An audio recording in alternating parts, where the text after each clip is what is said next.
Hey everybody, this is Andy, aka Love Retro BTW, across Twitter, Instagram, and Twitch.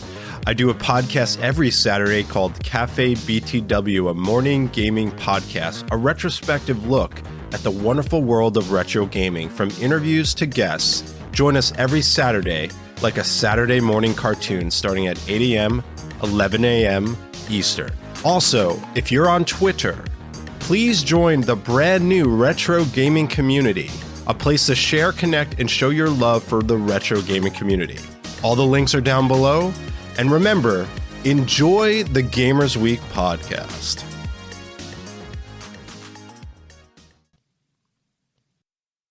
Coming up on Gamers Week podcast.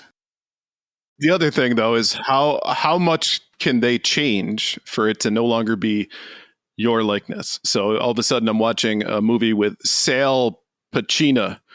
Who the is Sal Pacino? Al Pacino's AI generated character. It's like Wish.com, Al Pacino. Yeah. Exactly. Hiya.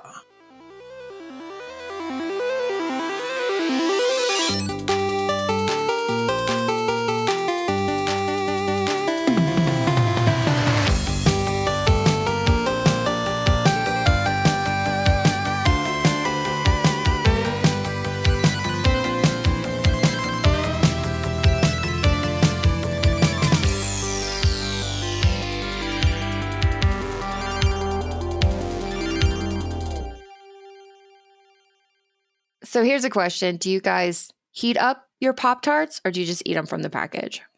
I suppose it's what I'm in the mood for. Like, am I being super lazy?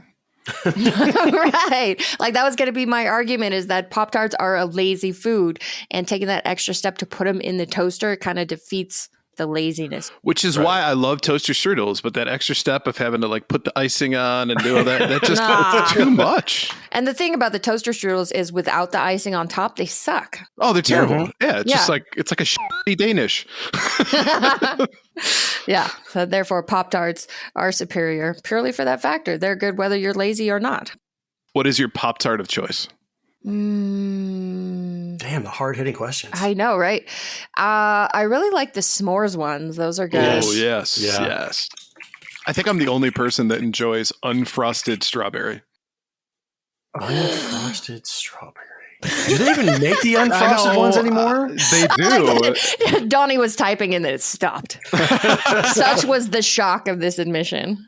They do make them. They're hard to find. Because nobody else likes them. I feel like you could sell them on the black market, you know. Hey, man, I got some unfrosted Pop-Tarts for you. $40. Straight out the door. Forget about it. They fell off a truck. What do you want to do? All right. Are we ready? Let's do it. Let's do it. Make it show. Welcome to Gamers Week podcast. Like the name says, we analyze the best, worst, and weirdest headlines of the past week in the video game industry. This is episode 82, and today is Wednesday, July 19th, 2023. My name is Donnie G. Retro, and I'll be your host this evening. But I am not alone. With me, as always, are my two lovely co-hosts. My first co-host just realized that Splatfest means something entirely different in Europe.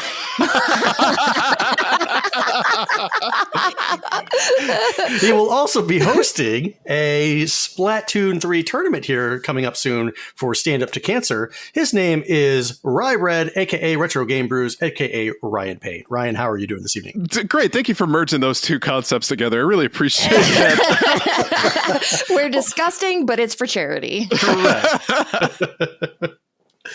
And my second co-host has a bunker full of Pop-Tarts, so when the apocalypse happens, she'll rule the world.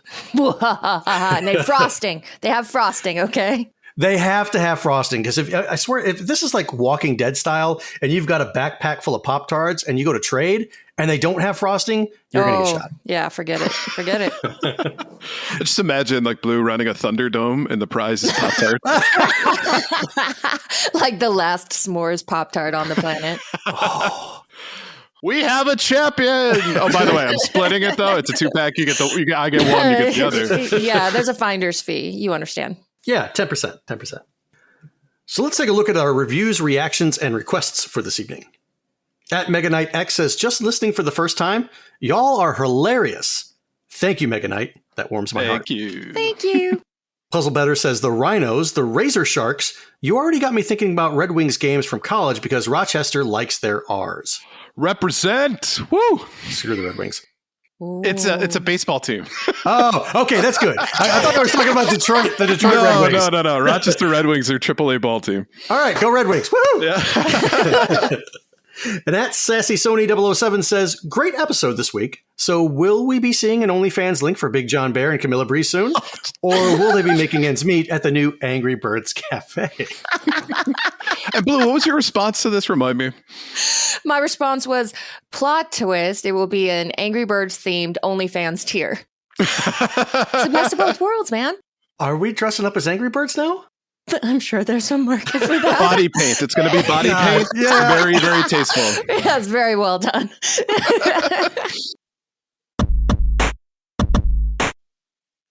And now it's time for the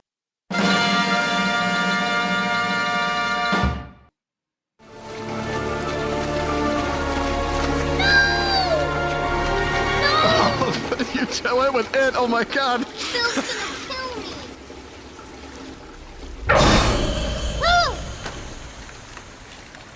Hello, Georgie. What a nice vote. Do you want it back? Yes, please. You look like a nice boy. I bet you have a lot of video games. 3. But my brother is playing my best game. Where is he? In bed, sick. I bet I could cheer him up. I'll give him a balloon. So Do creepy. you want a balloon too? I'm not supposed to take stuff from strangers. Oh, well, I'm Pennywise, the podcasting clown. Now we aren't strangers, are we? What are you doing in the sewer? Why, the storm just blew me away. It blew the whole very important pole away. You like balloons, don't you, Georgie? Do they vote? Vote? Oh, indeed they do, Georgie. I know it's Indeed coming. they I do. know. I love it. Everything down here votes. And when you're down here with us,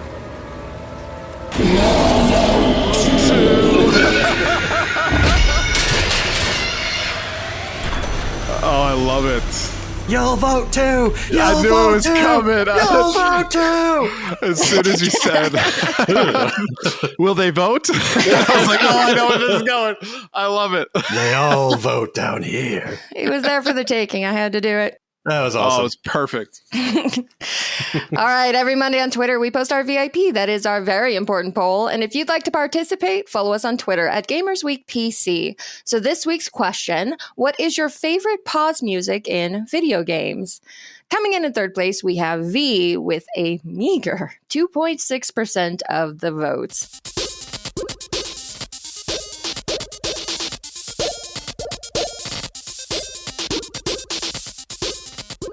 Second place was Battletoads with 28%.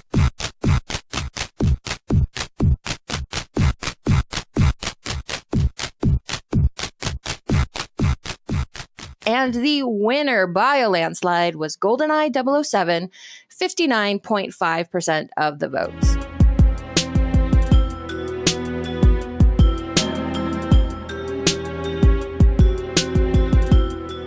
We also had 10% of people vote other, so let's look at some of the comments from the poll. At Juggum Jenny said, I know it originally had a different purpose, but Leaning Dream from Pizza Tower is choice. I can and have fallen asleep to that loop.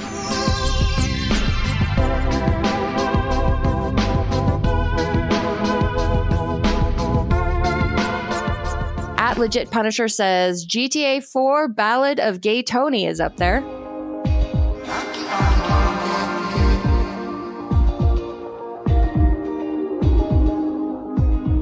At Ants May Be Cool says, Legend of Dragoon has the best pause music, and I am sad nobody else has experienced perfection.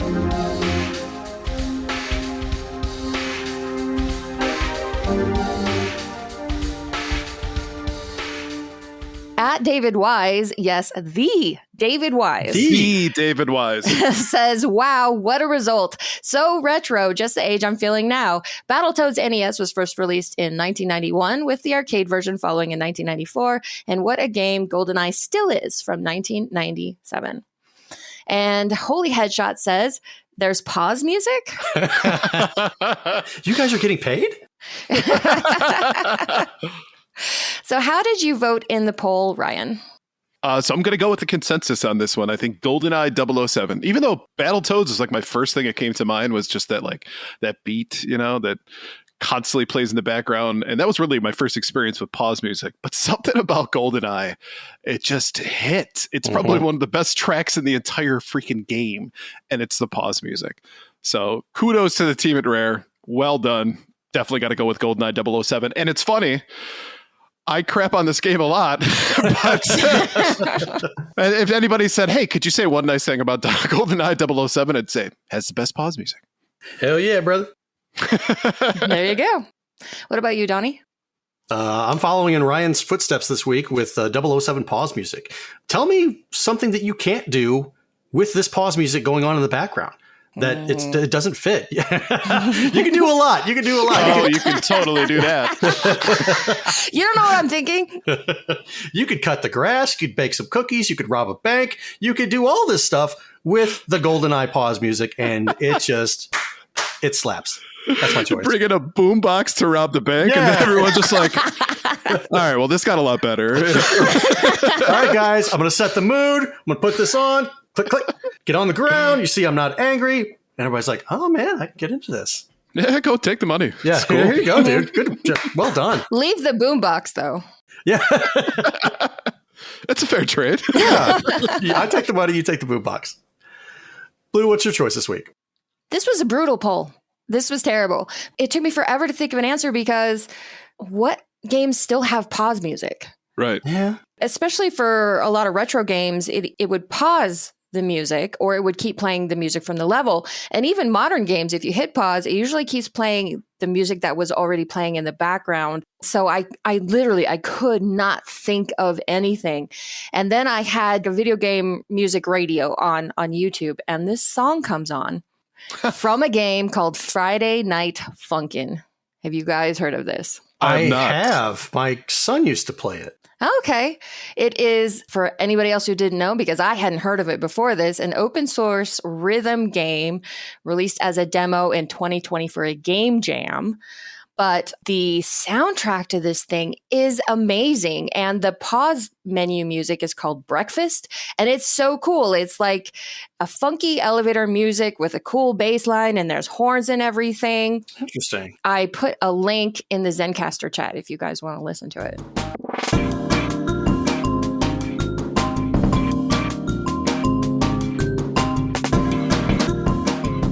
Oh, man, this reminds me of like Toe Jam and Earl or something. Right, exactly. It's all kind of in that same family. So this is my choice for my new favorite pause menu music.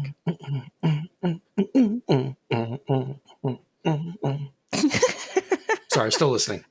No, I'll say we can wait. I don't mind. Yeah. I'm done. You can keep humming it for us too.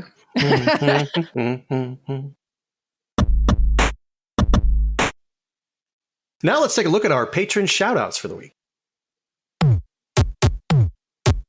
We couldn't do what we do without the help of our gorgeous patrons. Here are the generous folks supporting Gamers Week on Patreon.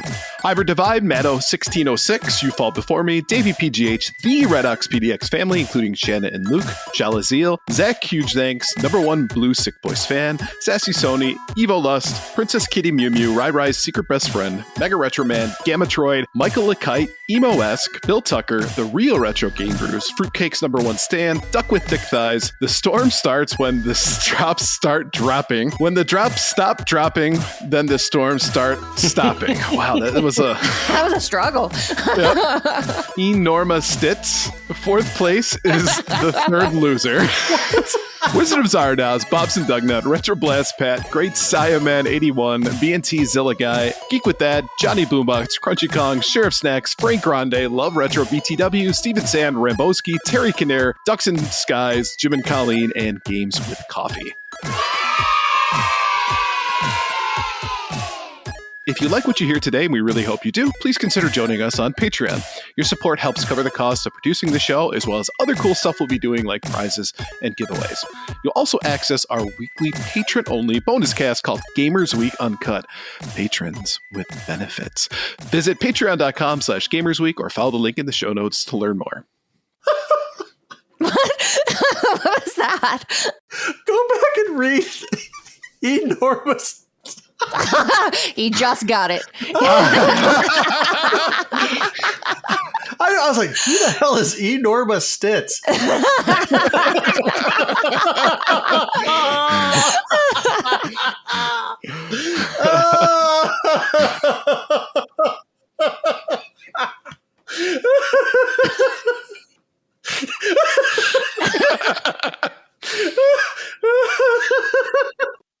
Approximately 10 hours later. Enormous tits. Take your time. God. Let it settle. Let it settle. I'm going to grab a water real quick. I'll be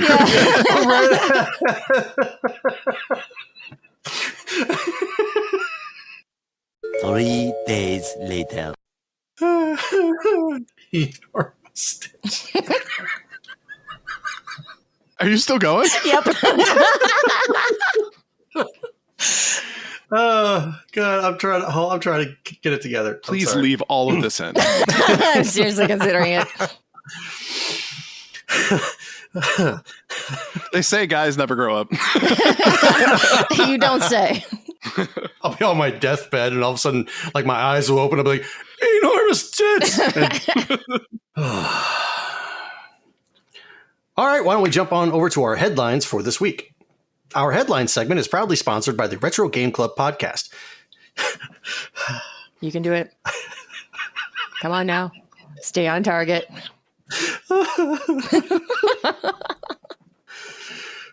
It's a fantastic family-friendly retro gaming podcast. In each episode, Rob and Hugh pick 2 games to play and discuss, as well as news, interviews, and other topics. Right now, they're playing through Berserk and Crossbow.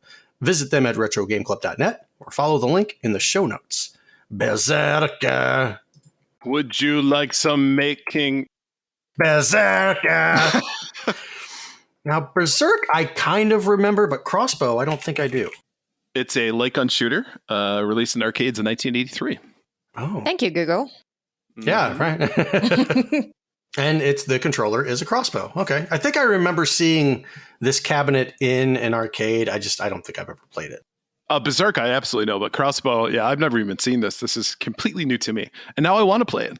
Because it's a freaking crossbow. Not ringing a bell for me. And I do feel like if I'd ever walked past an arcade cabinet that had a crossbow, I would 100% pick it up.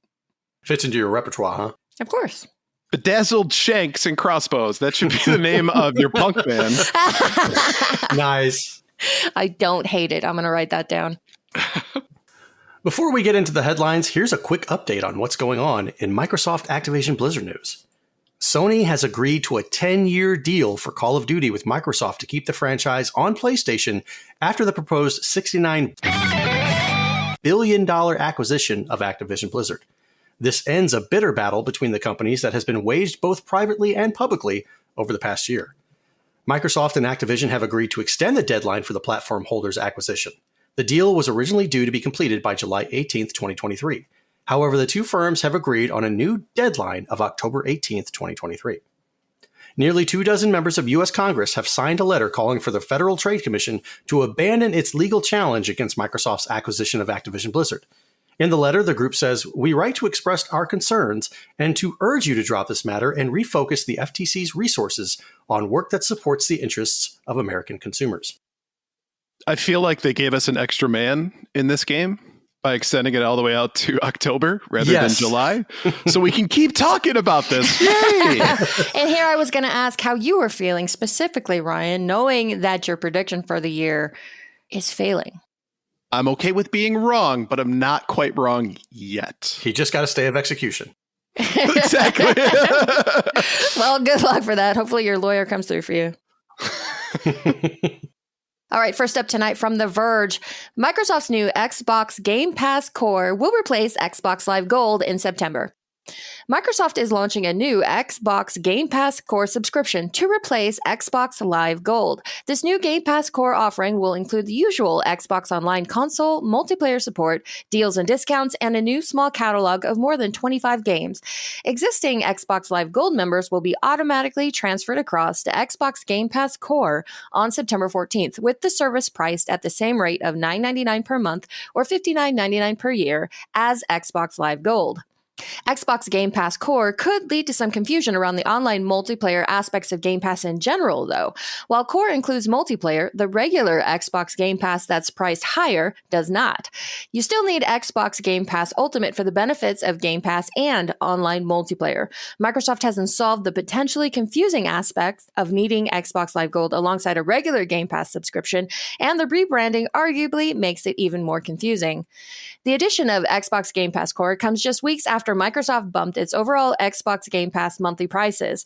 Xbox Game Pass Ultimate has moved from $14.99 per month to $16.99 per month. The base Xbox Game Pass for console pricing has also been increased from $9.99 a month to $10.99. Microsoft has not changed its PC Game Pass pricing, though. Microsoft also announced plans to end its Xbox Game Pass Friends and Family plan in August. The plan had spread to 8 countries, but Microsoft acknowledged this was a preview program all along, and it will cease to exist on August 15th. There's no sign if it will return at a later date. The explanation of this, of how it works, reminded me vaguely of like the commission structure for a multi-level marketing company. You're not wrong. And to be fair, there it is. Xbox Live Gold has really been a shell of itself for the last, year or so the Game Pass has been out. So this is not surprising to me whatsoever. I'm glad that they're offering this up to current subscribers that get moved over to Game Pass. That makes a whole lot of sense. So they're not missing out on a subscription that they wanted. They get something a little bit different. Hooray. The interesting part, though, being that the structure of this is really weird. So you get 25 games with Core, but you get multiplayer. You get 100 games with the next tier up, but no multiplayer. And then you get like thousands of games or something like that. That doesn't make any sense. Right. It's like, if you could pay us $5 more, we'll take away that thing that you wanted, but we'll give you a few more games. Right? And for the 8 people that sign up with that don't want to play multiplayer, I get it. But jeez. It does seem like this is kind of Xbox's specialty. Like, let's make things unnecessarily confusing. Xbox Live Gold versus Xbox Game Pass. What are they? Mm-hmm. What's the difference? Which one do you need? Do you need both? They do the same thing with their consoles, of course. Poor parents trying to buy consoles for their kids on Christmas morning. Which one do we get? Which one's the new one? I don't know. Yeah, this couldn't be any more confusing. I'm going to be one of these people who I do Xbox Live Gold, I guess, but it's not really for me. It's for my kids because they're the ones that primarily play the Xbox One, the PS4, the Switch, and all that stuff. And I play the Switch, but if they want to move me over to the Xbox Game Pass, I still get multiplayer and I get 25 games out of it. I'll take it. Yeah, and you also will get access to that on PC as well. So I do? I mean, I assumed. If that's not the case, then, no take backsies. I apologize. But that's the way it's been with Game Pass, is that it's also accessible via PC as well, which opens up a huge library for people who want to play games. You can just contact the Xbox customer service and say, well, Ryan said, and there's no take backsies. So who the hell's Ryan? Jim Ryan, he doesn't work here. But it just reminded me, like, the decisions that they made for this. It must have been like they had this bin of potential choices for what Xbox Game Pass would be, and then they released a bunch of puppies, and they were all, dog bones, and whatever dog bones they brought back is what the tier was, right? And then the meeting deteriorated with everybody running around picking up puppies, and then somebody said, "Wait, we still got to name this thing." Open up the other bin. We got names for it in there. Right. Somebody get the dart gun.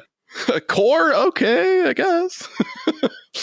Yeah, it's not too surprising to hear that they're raising the prices either, because as we know over the past several months of talking about this, that Game Pass doesn't really bring in as much money as Microsoft needs it to. So of course the prices went up, but I'm going to say that, $9.99 a month to $10.99, that's not so bad. It's a heck of a lot better than companies like Netflix do. Yeah. Well, and you think about it too, where they said there's 24 Game Pass subscribers currently. 24 million, sorry, not 24. 24. No wonder it's not making money. So that raising it $1 adds 25 million more dollars to their coffers. And by adding an extra $2 to the $14.99 tier, that's an extra 48 million. So the margins certainly pay for themselves. And it seems like it's not a lot extra. Well, it's only $2 more to get multiplayer, so I might as well sign up for the multiplayer. Nickel and diming you, laughing all the way to the bank. You know the simplest solution to this? Just be a hermit. Burn it all down? Well, there's that. I don't hate that idea either, but there's also secondary, aside from arson, you can just be a hermit. I like the arson though. I do. Yeah. Who doesn't? All right, next up from Eurogamer, Twitch Partner Plus program is anti-community, says streamers. So Twitch recently unveiled its new Partner Plus program that offers an improved revenue split, but streamers have now described it to Eurogamer as anti-community. The program was announced last month for launch in October and is set to offer a 70-30 revenue split, higher than the usual 50-50 between streamers and Twitch. However, the criteria for this higher revenue split is very specific, meaning few streamers will likely reach the necessary requirements.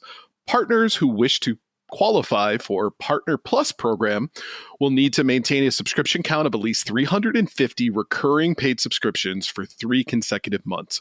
One-off gift subscriptions and subscriptions through Prime do not count. For many streamers, this criteria is impossible. Analytics platform Stream Charts revealed only 2.5% of partners would actually qualify for this program, just over 1,000 streamers total. It felt like an optical illusion where the goalposts were getting closer, but in actual fact, the view had shifted, said Twitch ambassador Ebenex. In reality, there are very few people who can get 350 paid subs on this platform, particularly those from marginalized demographics. Speaking to Eurogamer, Twitch Director of Community Marketing and Production, Mary Kish stated, "We are a community of gamers. They're going to gamify it. They're going to see how they can get it. Let's see who can achieve this goal. And if it's not what everybody wants, then let's take those learnings and let's adapt it and move forward." In short, the high criteria for success is something akin to tough love, Kish appears to suggest. The intention is to prepare you for the challenge that you will face, because once you hit that milestone, there's another milestone, and it's harder, said Kish. So preparing someone for the inevitable hill that will be very difficult to climb, and maybe they will not make it at first, is, I think, a career lesson. Condescending much? Wow, no empathy whatsoever. She's basically just saying, suck it, nerds. It reminds me of EA's response when I think it was Star Wars Battlefront 2, where you had to grind for over 40 hours to be able to play as Darth Vader. And of course, people didn't like that. And they said, well, it's a challenge, and we want to give people a challenge so that they can accomplish something and feel good about themselves. I mean, really, it's an excuse for putting something in front of you, making it so difficult to achieve that it's near impossible. And in the meantime, we're going to make more money because of it. Right. This to me is a classic example of the rich get richer. Right. Yeah. If you're already hitting 350 subscribers every single month or more, you're already making a really good income off of Twitch. One that you could probably sustain a lifestyle not having to work a regular 9-to-5 job. So now all of a sudden they're going to get 20 extra %. Good for them. I'm happy that all the work is paid off. Amaranth gets to show her bikini on a daily basis and gets paid more for it. Good for her. But in that same vein, what's the advantage of being a partner now? Well, that's the advantage. Okay. Right, because if you're a partner, only 2.5% of partners. It's really difficult to get partner status on Twitch anyway. Of course. That's a huge milestone to get to. You have to sustain 75 viewers for 3 months, and you actually have to qualify as being partially an influencer outside of Twitch as well. If you've got a Twitter account with 8 followers on it, you're not going to be eligible for partner. I mean, granted, you could probably just go, hey, everybody, I need to make partner. Please follow me on Twitch or on Twitter or whatever. But nonetheless, it's already a huge step to get to partner. And now it says, okay, well, what's the advantage of being a partner? The one thing you get is you get to create your own community. Hooray. That's great. But now you have a new tier that's on top of that.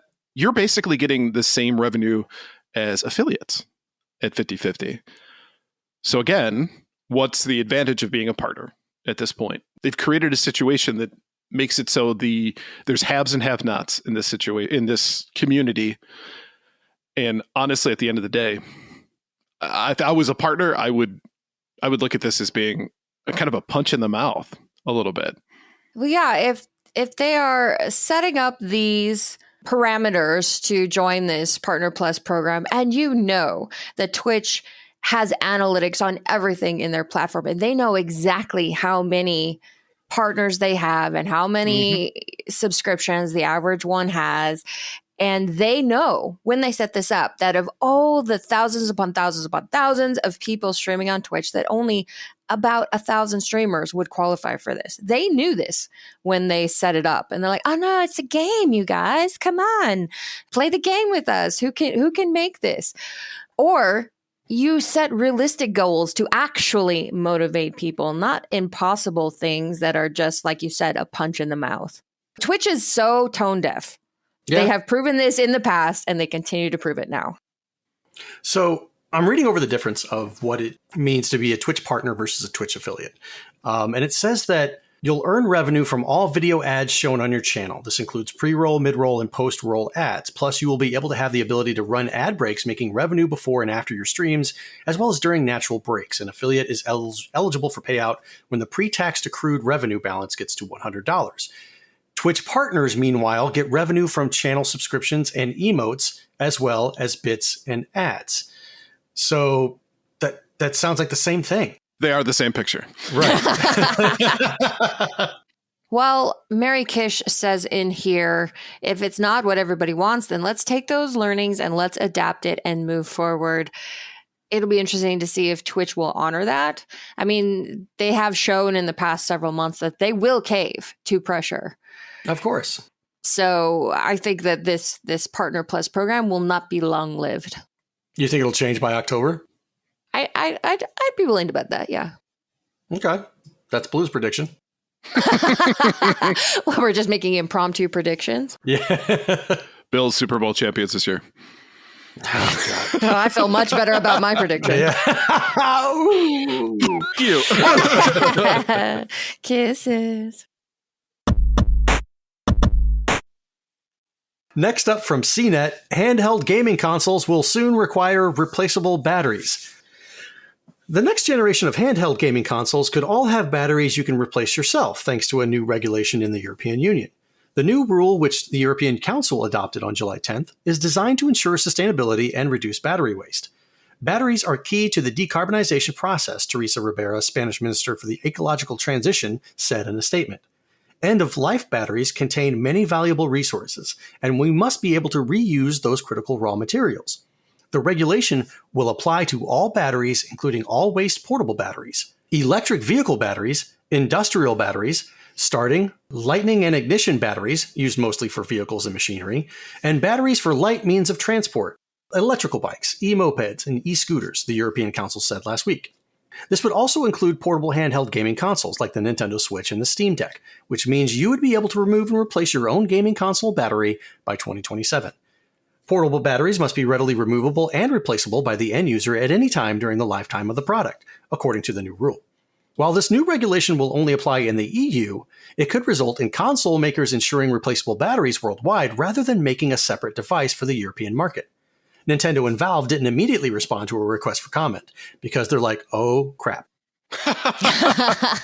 When I read the line, the title of the article, I'm like, we've always had replaceable batteries. Yeah, like AAAs and AAAs. The Game Boy, the Game Gear, the your Game TurboGrafx. Gear would last about 45 minutes and then you'd be throwing it away otherwise. When did we start really getting gamepads? Was that the Wii U? Yeah, but it wasn't portable at that point. Okay. I guess technically, though. I mean, you can take it to the bathroom if you want. The PSP Well, that actually had a battery, though, that you could replace. Did it? Yes, it did. I'm sorry. I'm just laughing at PSP. PSP? Anytime we reference the PSP, that's how we have to say it. PSP? I'm here for it.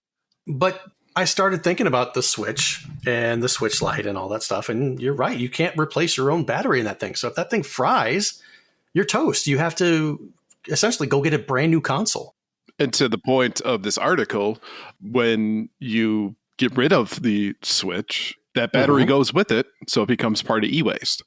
Correct. And there are a lot of things in batteries that can be reharvested. But chances are most people aren't going to recycle their Switch. They're just going to toss it, which makes me sad in a number of ways. Right. That was my initial question is who throws out a Switch? I mean, obviously this is something that primarily affects Nintendo because they're the company that still has a heavy presence in handhelds. But of course, it's also the analog pocket. You've got smaller niche things like the Playdate. And even Sony has their new Q handheld coming up. So it kind of makes you wonder, is this something that the gaming companies have been keeping their eye on, knowing that this could pass? Or is this just kind of like they woke up on July 10th and went, oh, crap? Because when they're thinking about their next console after the Switch, or, we got to get this Q handheld out and supply chains are already a mess. And what's this now? We have to do replaceable batteries and we only have 4 years to do it. I wonder what the result of this will be. The Switch 2 will now be a dedicated home console. You cannot take it portably. No more handhelds. Or there is the possibility that companies just don't sell handhelds in Europe anymore and just decide they're not going to deal with it. Ooh. Nintendo not selling in Europe? I've never heard of that. I know, before. right? That would be so weird and completely unprecedented. I mean, you could still sell your regular consoles in Europe. But as far as handhelds, I mean, depending on how cost effective they're able to make these batteries and this technology, how the supply chain shakes out in the next several years, it may just be that Europe doesn't get handhelds unless they're buying them on the black market. I don't know about that. Do we want a little bit of money or do we want no money at all?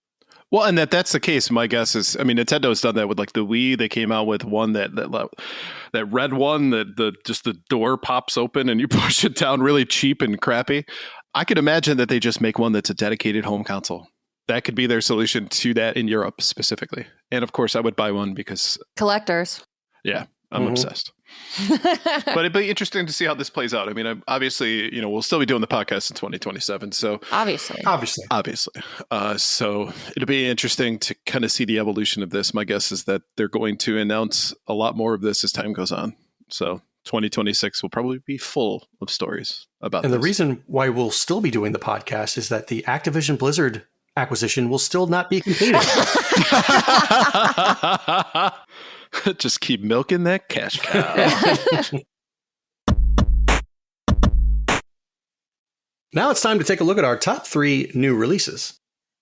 Okay, first up is Viewfinder, out on PS5 and PC. Viewfinder is a mind-bending first-person adventure game in which you can bring pictures to life by placing them into the world.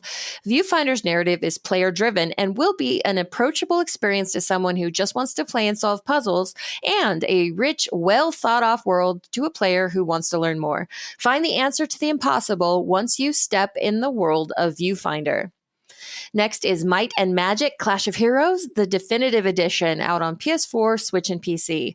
Might and Magic Clash of Heroes is a unique mix of puzzle, strategy, and RPG. Plan your every move and combine your attacks to defeat your enemies in matching puzzle-inspired battle scenarios. Upgrade your heroes and creatures to unleash increasingly devastating attacks onto your opponents, and let the strategic thinker in you lead your troops to victory. Originally developed by Capybara Games, Might and Magic Clash of Heroes is getting a definitive edition, including its DLC, refreshed character portraits, many quality of life improvements, and an expanded, fully reworked and rebalanced online mode. And finally, Pikmin 4 out on Switch.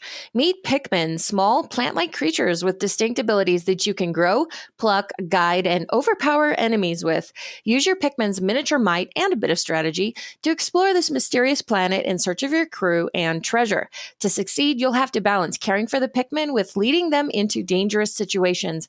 Do your best out there. So out of these three, what are you in for, Donnie? I have to be 100% honest here. Not a single game this week is really scratching me where I itch. I'm not a Pikmin fan. Might and Magic, you might have had me, but I don't do strategy games. I prefer not to think whenever I play games. And then Viewfinder, maybe I could give this one a chance. It almost has like a Myst or Riven type feel to it, but I don't know. The game just seems a little bit too upbeat for my particular taste. So this week, probably none of them. All right. What about you, Ryan? So looking at Viewfinder, I think that it should probably come with a pack of weed gummies to follow along with it. Because looking at the gameplay, it reminds me of something that you could play, but only under the influence of herbs is what I'll call it. So probably not for me on that one. Might and Magic reminds me of like a Raid Shadow Legends mobile game. Yes, it does. Perfect. Yes. Nailed on the head. Yep. Which we are not sponsored by Raid Shadow Legends, but we will take money. Are we going to sink that low? It depends on how much. You're not wrong. Which leads me to Pikmin 4, and I think this one wins for the week for one particular reason. There is the cutest dog of all time that you can partner up with in Pikmin 4, and any game that has a dog in it wins in my book. So Pikmin, and as well, I would imagine it's a game that will probably not hit on everyone's radar, so getting a copy of it might be lucrative in the future. So I'm also obsessed, so I will likely be picking it up for that reason. Blue, what about you? What are you picking up this week? I am going to pass on the Might and Magic Clash of Heroes. Pikmin 4, I've never played a Pikmin game, but the early reviews on this game are saying that it's really, really good and it's really, really accommodating to beginners as well. So if I was going to start with a Pikmin game, I would probably go with this one, and especially because it has a free demo on the Switch. So I'm open to this one, but actually the one that has my attention is Viewfinder, because you guys know I like puzzle games, and this one looks super trippy, like you have to think completely out of the box, and I love those kinds of games. Viewfinder looks like a mix between Portal, Myst, and Pokemon Snap. So if you liked all those games, I'm sure that you're going to love this one. So Viewfinder it is. Viewfinder it is.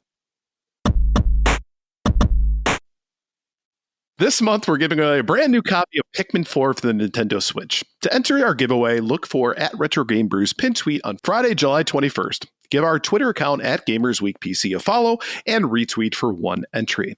If you want to do two more entries, comment with a picture or screenshot of you listening to episode 82 for a possible total of 3 entries. Entries will be accepted from July 21st to Tuesday, July 25th. And we have a goal giveaway as well. If we reach 350 subscribers on Spotify, we'll give away a copy of Bayonetta 3 for the Switch to one of the 2 winners. You're already listening to the episode, so you might as well enter now before you forget.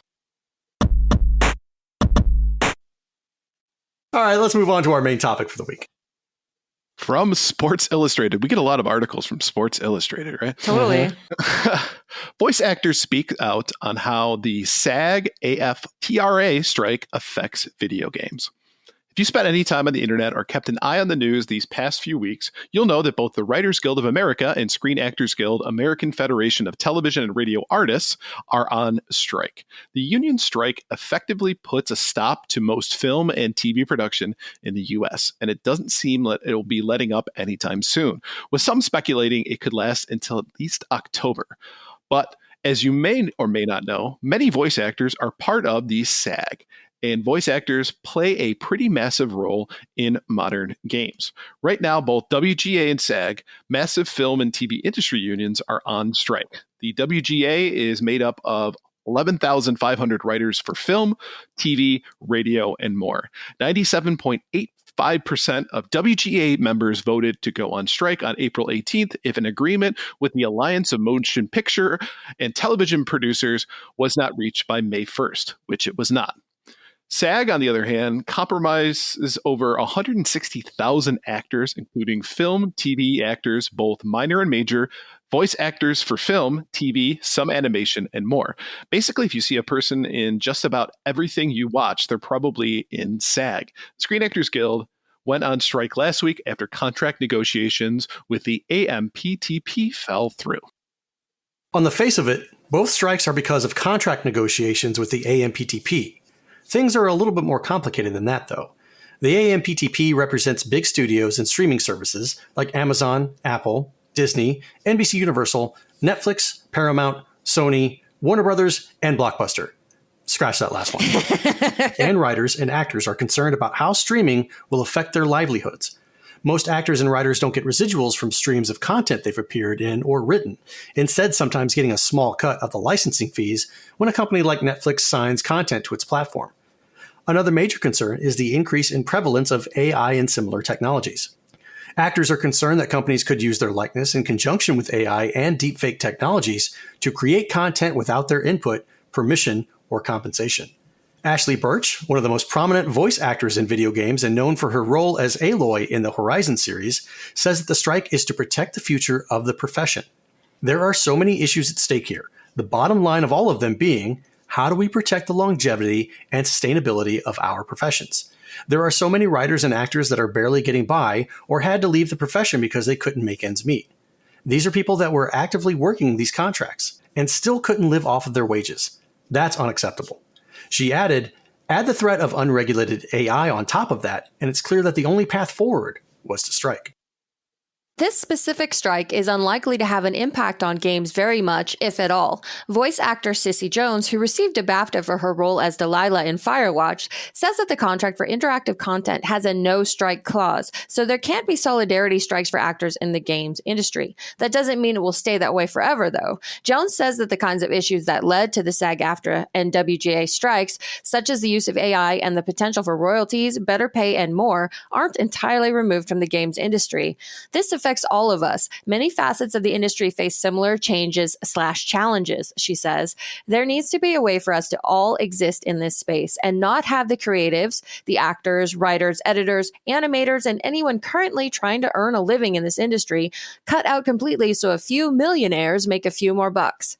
As technology improves and as companies look to technology to cut corners and pinch pennies, those who work in the creative industries are more at risk than they have ever been.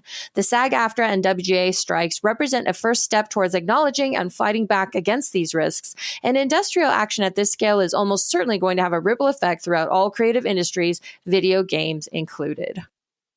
This is pretty dangerous when you think about what the studios are considering doing with AI, right, and using the likeness of different actors, which I don't know how you can possibly do.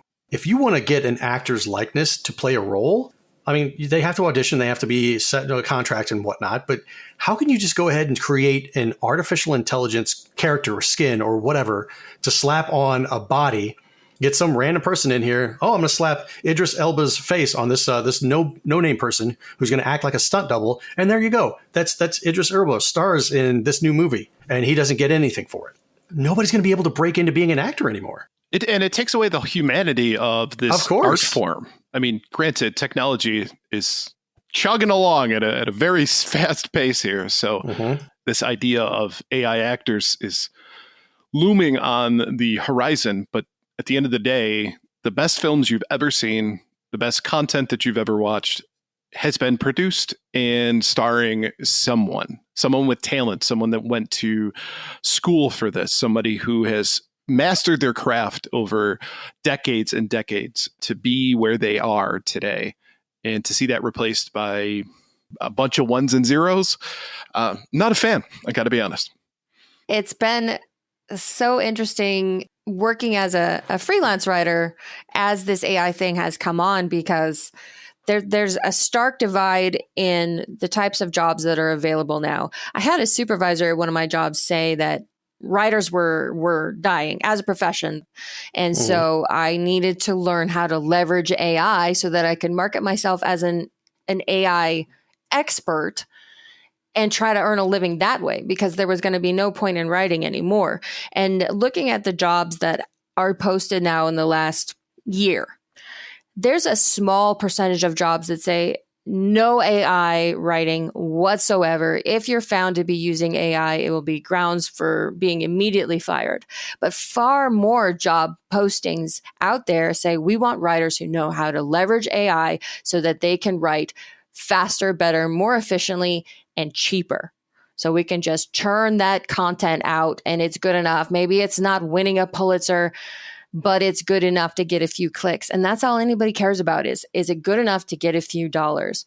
And while we all hate the idea that there could potentially be a future where there are no more human actors, no more human voice actors, no more human, actual screen actors, nothing. Everything is computer generated.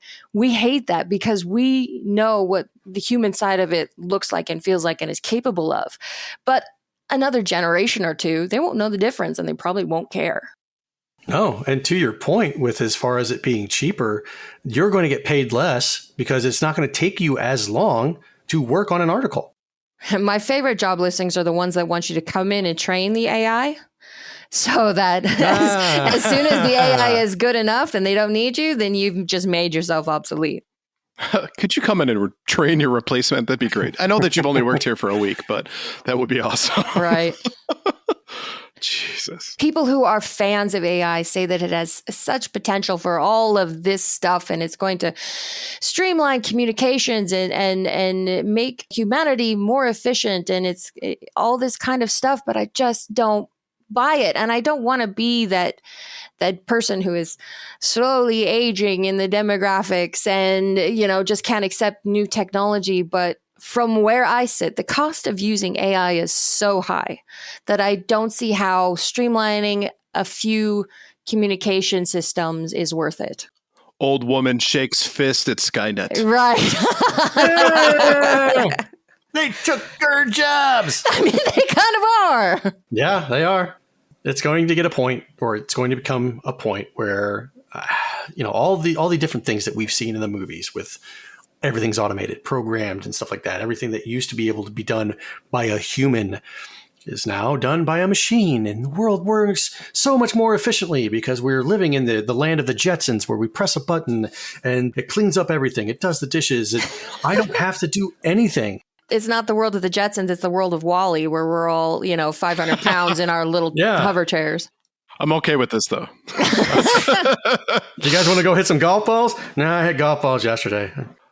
What I think devil's advocate here is, though, it creates a risk, because this is for mostly U.S.-based actors, actresses, writers, that kind of thing, because it's a union based in the United States.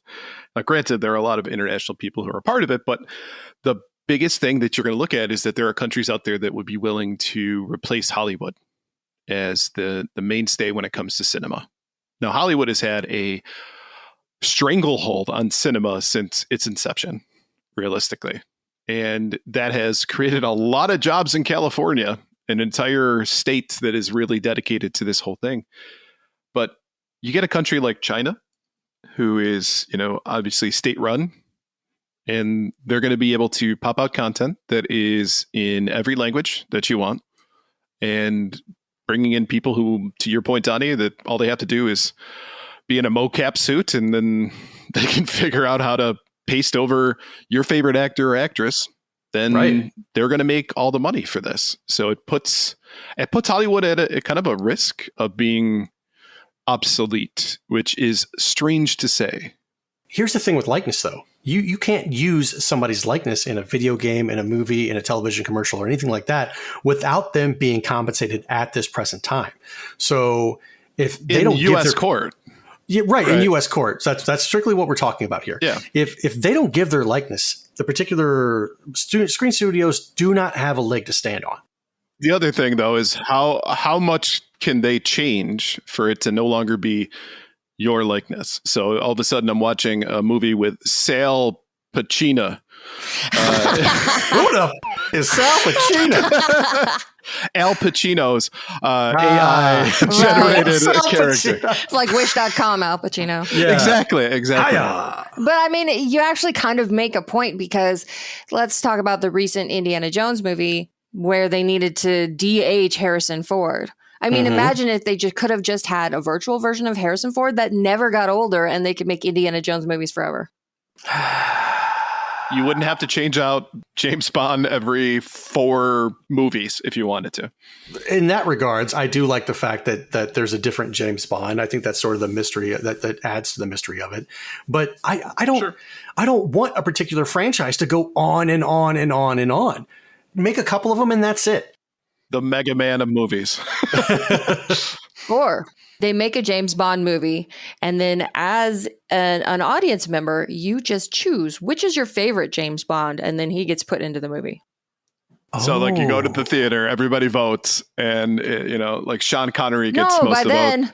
By then, they're just beaming it directly into your head.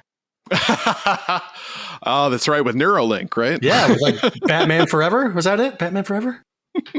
I don't know. I think I passed out during that movie. Val Kilmer and Jim Carrey, where he's got the thing, the brain box. Yeah. Actually created goggles that'll do that now. Augmented reality, where you can have your computer, you put on these goggles, and it's like another screen that's like 120-inch screen. Yeah, it's like the 4K. The new Apple thing. Yep. Heck is it called? I forgot. Anyway, I can't afford it, so it didn't matter to me. But yeah, I mean, to bring this back to video games, it's not so much an actor problem. It does go back to the writers. It goes back to the graphic artists. It probably will even get to the point where AI is writing the music for us and we no longer need composers. Even though this seems like a Hollywood problem, I think Ashley Birch is right in that it affects all of us. And anybody who cares about creativity or making content or even consuming quality content should be concerned about where this is all going. What's the line? They were so concerned about whether they could. Yeah. They never stopped to think about whether they should. Yeah, but if you're the multi-billionaire sitting at the top of these corporations, you don't care. You just want another 6 yachts. Because 5 would be not enough. No, not nearly. You'd be embarrassed to go to the billionaire club with only 5 yachts. They'd laugh you out. Look at this guy. It's only got 5 yachts. He probably doesn't even beat beluga caviar. He didn't have baby seal for breakfast. Oh. You eat baby seals for breakfast? No.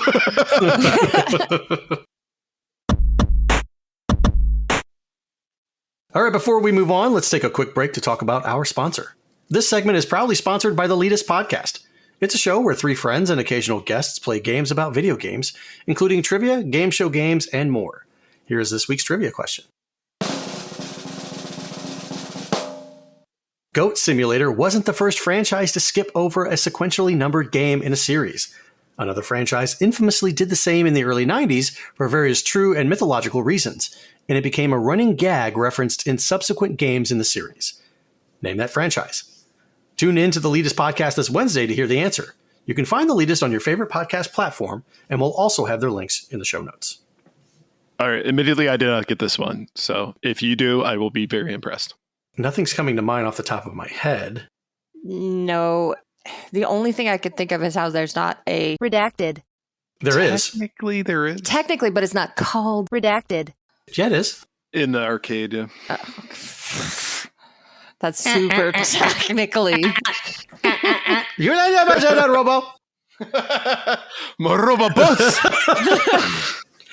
I think maybe then the answer is wrong. My thought was redacted. That actually was my first thought, but I came to the same conclusion that there's no gag. Okay. And Donnie always pays attention to when there's a gag. Specifically ball gags. Those are my secrets. So the answer is redacted. Oh. What? Where's the gag? So apparently they must have referenced it in later entries. Okay. Like, Just like Star Wars is 4. How you count Star Wars is 4, 5, 6, 1, 2, 3. 2, 3. Right. 1, 2, Vader's coming for you. That's what they sing in the Jedi Academy, the little kid Jedi Academy. Yeah.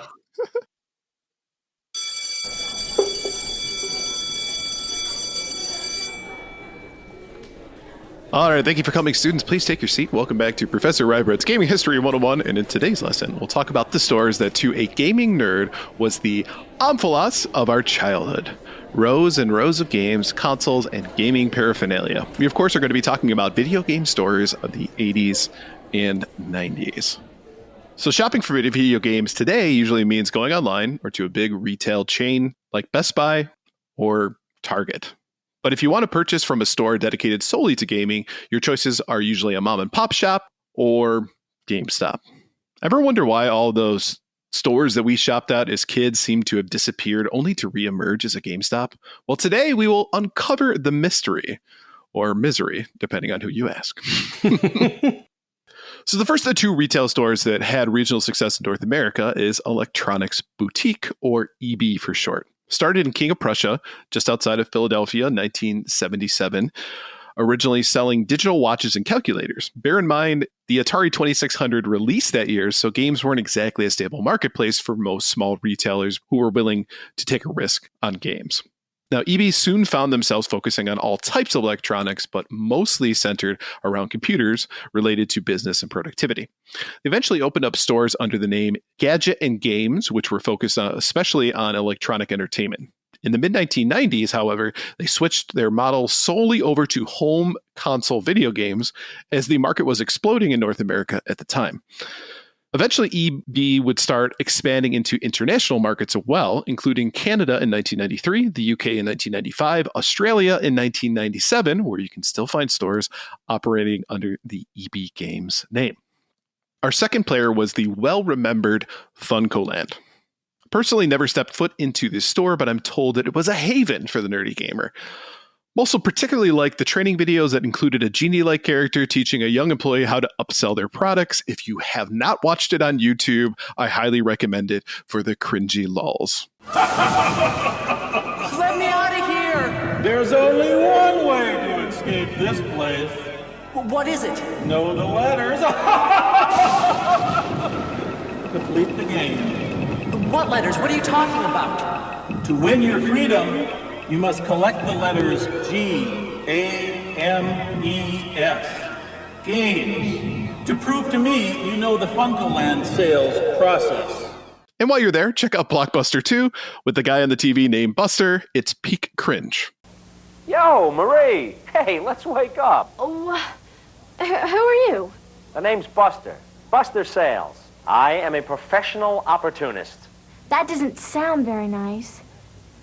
No, not that kind of opportunist. You see, I'm one of the world's greatest authorities on opportunities. I find people who need help, and I help them.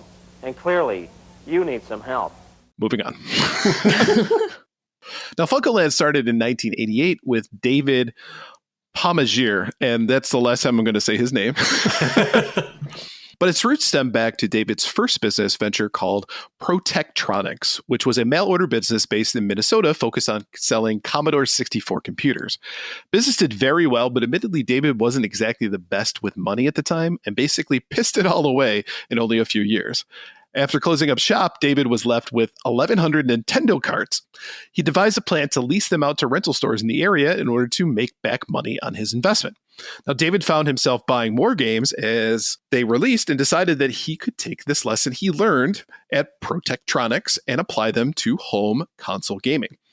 The birth of Funco soon followed, a mail-order video game retailer that would not only sell you games, but buy your old ones. Quickly gaining notoriety in the Minneapolis and regional areas surrounding it, would eventually lead David to opening up retail stores under the name Funcoland. David, recognizing he maybe wasn't the best person to lead the change for expanding the business nationwide, brought in executives from B. Dalton and Häagen-Dazs to help. The Funcoland would go on to have over 406 retail locations by the year 2000. Now to the business as to why these two companies don't really exist anymore. a concept called mergers and acquisitions. And in this case, more acquisitions, less merger. By the time the year 2000 came around, EB Games was looking at FuncoLand thinking it would be nice if we could expand our market overnight. Apparently, they had been waiting for the right time to buy FuncoLand for years by waiting to see their stock would drop enough in price to be worth their while. So EB Games puts in a bid to FuncoLand, who at the time was stagnant, not really failing, but not really growing either. EB wanted to buy Funko for $110 million. Funko is all like, yeah, that sounds good. Let's announce this buyout, but player 2 has entered the game. Babbage's, another US-based video game store chain, caught wind of this and pleaded with their parent company, Barnes & Noble, to put in a bid to buy Funko for $135 million. Isn't it nice to be the belle of the ball? Now, EB Games came back saying that they would match the offer from Babbage's and that the sale to EB seemed to be a lock. However, Barnes & Noble looked at their cards and raised their offer to $161.5 million, offered to pay the $3.5 billion breakup fee that was established in the original offer. So in June of 2000, FuncoLand was officially purchased by Babbage's and Barnes & Noble, which FuncoLand and Babbage's would merge together to become everyone's favorite games retailer, GameStop. Yeah. You sure about that? Eventually, GameStop would, in 2004, split off from its parent company, Barnes & Noble, and form its own corporation. In 2005, GameStop, acting as a corporate Pac-Man ready to swallow more retailers, sought to buy out old rival EB Games. A deal was garnered between the two stores to the tune of $1.44 billion, mostly in stock options. As often happens with acquisitions, many of the corporate office employees of EB were laid off, a loss of 800 jobs, and only 65 employees were asked to stay to work on for GameStop. Now, GameStop would go on to swallow more companies than Joey Chestnut swallows hot dogs every 4th of July. Glizzies. Call them glizzies. Yeah, glizzies. I'm done. I'm done. Have a great day, guys. Gulp down those glizzies. Including the following: Rhino Video Games, Free Record Shop out of Norway, Micromania out of France, Jolt Online Game out of Ireland, Congregate, Spawn Labs, Impulse, Buy Mytronics, Simply Mac, Spring Mobile, Radio Shack, which included 163 locations, GeekNet, and 507 AT&T wireless store chains because they wanted to expand their business model. So in recent years, GameStop has floundered in its space due to less interest in retail shopping, strange business practices, poor publicity, and memification of their poor reputation. Recently, we talked about this on the show, that they're even getting into the NFT space. So I hope that works out for them. I'm sure it'll be fine. Right. So to wrap things up, looking back at our favorite retail stores finally is a great trip down memory lane. However, over the last 2 decades or more, mergers and acquisitions have homogenized the consumer experience and perhaps lost its personal touch that made shopping at places like FuncoLand and Electronics Boutique truly special. But I'm willing to bet your locally owned retro shop will fill that void and make you remember the good times. Thank you for attending today's Gaming History 101. Just a reminder, if you have ideas for a story you'd like to hear, send us a message at gamersweekpodcast@gmail.com, and we might feature your suggestion. I treat the GameStops like the DMV. I don't go in them unless I absolutely have to. You're right. Unless it's not available anywhere else, I'm going to head over to GameStop. Right. Yeah. And then you go in expecting to be screwed over. Would you like to sign up with the Power Pass? Yeah, exactly. You get this free copy of Game Informer. Who also laid off everyone. And hasn't been relevant in 2 decades. All right, let's go ahead and wrap up this episode. Thank you for listening to episode 82 of Gamers Week Podcast, and a big thank you to the Retro Game Club Podcast, the Leadus Podcast, and Love Retro BTW for sponsoring this episode. Don't forget to check out their links in the show notes. If you want to connect with Gamers Week, follow us on Twitter at GamersWeekPC. You can email us at gamersweekpodcast@gmail.com. You can visit our merch store at gamers-week-podcast.creator-spring.com, or if you want to do it the easy way, just follow the link in the show notes. Also, you can join us on Patreon at patreon.com/gamersweek. And finally, since you made it all the way to the end of this episode, please leave us a rating and a review to let us know how we did. We really do value your feedback. While you're there, consider subscribing on iTunes, Spotify, or your podcast platform of choice. But we didn't have our Twitch thing in there. I took it out because we never stream. Well, I'm going to get back to it. No pressure. It's summer. We've all been busy. What a great way, though, for her to call you out. That was not the intention. It's actually been gone a couple episodes and nobody noticed. Just not noticed it. Well played, Blue. Donnie's really on the ball tonight about noticing things the first time through. I did notice that he didn't pause at the beginning. I just wanted to throw that out there. Yeah, He rolled right through it. I did that on purpose. To see if anybody said anything. Nobody said anything. We didn't want to interrupt you. You seemed like you're on a roll, but I did notice. Okay. So in essence, this was the whole episode of forgetfulness, but you guys were watching. You were watching. We're always watching. We kept the receipts. Yep. All right. Good night, everybody. Good night. Good night, folks.